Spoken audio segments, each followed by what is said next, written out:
Dan, let's start with the beginning of the day. You say that you were outperforming that car, but, what an achievement to get such a, P1 in all those sessions.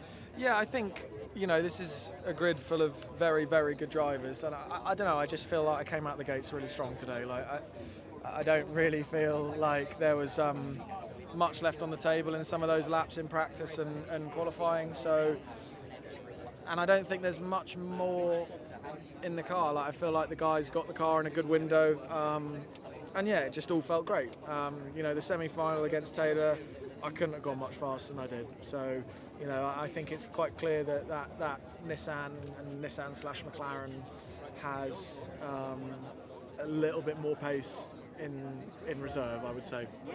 Obviously, you lost a position at the start to De Vries. I sort of overheard you talking about the fact that you weren't maybe too happy with some of his standards of his driving. It's just the same old thing. Like I say, everyone will say the same thing. Well, they probably won't because they'll want to be diplomatic, but I'll tell the truth. All the other drivers will say the same as me. Like he always moves under braking, he always puts you off the track, he just drives like a insert word. Okay. Yeah. And what was it like racing those Jaguars? Because I feel like every time I flicked on, you were in a different position and jostling for places. Yeah, I mean, that's not their fault. If it's two cars against one, that's the games that they're going to play. I don't think they did anything particularly dirty. They raced well. But, I mean, I shouldn't have been in that position.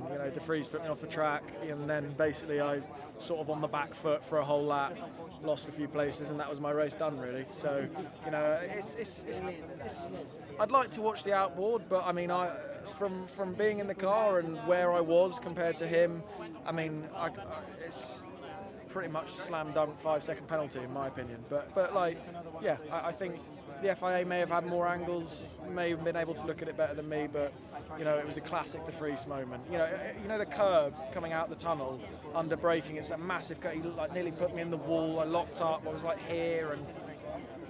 Just a night. As soon as he got past me into turn one, I was like, oh God. So he's just a nightmare. Well, luckily there's not long to go until maybe some redemption arc for you tomorrow.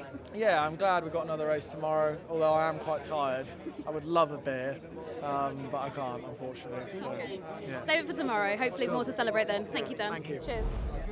Well, Nico, it was certainly an impressive day, climbing from 14th up to 5th. The win even looked possible at one point. How would you kind of analyse that race from the cockpit? Very chaotic. Obviously, I got hit in lap 1 from behind, had a puncture on the rear right. Came into the pits and kind of closed the gap back to the field. And we put ourselves into a position to, pit early. Made full use of the window that opened there. Great execution from the strategy, I think, on all fronts. So happy with how that panned out. But then, unfortunately, the pit boost charger didn't work. So there's a backup. The FIA can release the energy virtually to the car. So you basically have the energy allocated, but you also need the state of charge. And when the pit boost doesn't work, the battery doesn't charge. So I didn't have the state of charge, which meant we had to drive around that problem, even though the car and I thought I had more than enough energy to cruise home, basically. And win the race. We had to manage the state of charge issue, which, on one end, we used our luck when it was there for the pit boost, but we kind of ran out of it pretty quickly from, let's say, halfway down the pit lane. But it is what it is. I think we did what we could today in the situation we were in. So, let's say, the positive feelings kind of overweigh, even though, it was clearly a win that we just could have drove home if the state of charge was there. So still a nice haul of points. I know it's P5 at the line. That must feel nice after a couple of challenging races for you. Yeah, I mean, obviously the last one was also a good one after Miami, again in the top 5 now. But yeah, that's not really what I think about at the moment. We already think about tomorrow, what we can do better, and I think we have to get out of that jungle at the start. That's the first thing. Put ourselves further up the grid going into the race, and then life is a lot easier. I think we've now shown a few times that we know how to execute good races, that the race pace is there, the efficiency is there, but we need to make our lives easier and start further up the grid. And it's not an official Formula E award, but I am going to give you Teammate of the Day award. Obviously, quite a complex situation for you guys. You would have much, I'm sure, liked to be on that podium, but you can understand why the team did it, or are you slightly upset with the decision? I mean, there was no, let's say, decision that I could kind of understand being in the position I was in, managing the issue that I had. I'd say I had other problems than thinking about that. So, no, I mean, I'm happy for the team that we have both cars up front. And, you know, they worked hard for it. They deserve that one.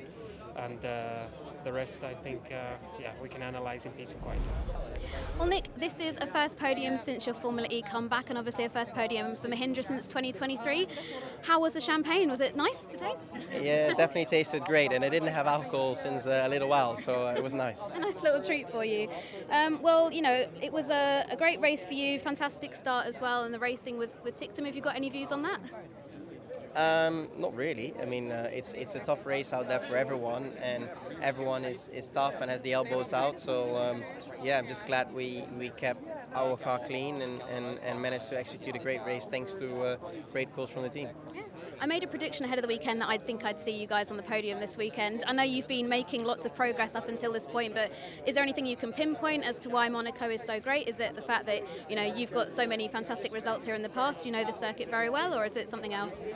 I appreciate that because I think that was exactly it. You know, we've been building continuously and putting ourselves more often in a position to potentially score such a good result. And there's no magic. You know, you can't expect for miracles, and you just need to put yourself out there more often to achieve those results. And that's what you can see with Ollie. You know, at the moment he's constantly starting on the first or second row, and he puts himself, gives themselves the opportunity to fight for wins. And us, I think maybe we don't dream of wins just yet, but we definitely try to be more often in and around the top 5, and then hopefully score these results. Well, Jake, it's lovely to see you back on the podium. I know that there was the stat in the press conference that it's been over a year, sorry to remind you of that, but it must have been quite nice to taste that champagne again. Yeah, real nice. It's been a long time coming. We've been chipping away race by race to sort of find our performance again, and I generally think we've done that. You know, we've been in the duels the past 2 races. We had a quick car, and we definitely just deserved the podium. You know, we were having such a good race, and then the pit boost issue we had, you know, we then dropped further back, but to come back through to third was very impressive. And I have to say, some incredible teamwork from Nico as well to get you that podium. Yeah, Nico was my knight in shining armour. You know, he obviously got very fortunate to put himself to the front with his pit boost, and then to help me out was a big win for the team. A third and a fifth was a top result. Has he forgiven you for pouring that water on him from the balcony? I owe him now, to be honest. You do. Brilliant. And also not long to go until we're back at it again tomorrow. Yeah, going at it again. I mean, I'd love to obviously celebrate tonight. You know, I think getting a podium here in Monaco, it isn't an easy feat.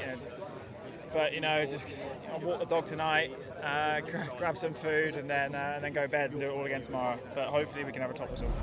Well, Antonio, can you talk me through what happened and from your perspective?